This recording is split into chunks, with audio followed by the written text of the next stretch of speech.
Okay, this is a Photoshop design.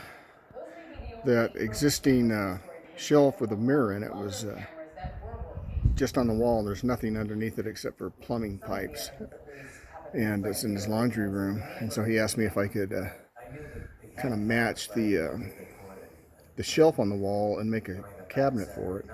And so that was my original idea, and I kind of stuck pretty close to it, a little different, but I like the handle touch pretty good too.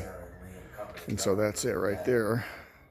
I got to install it tomorrow, and I think it turned out pretty good, and I really like those antler touches. They were donated to me by a local fireman who harvested the deer many years ago with his dad, and so there's some history to it. And anyway, I think he should like it. And what do you think?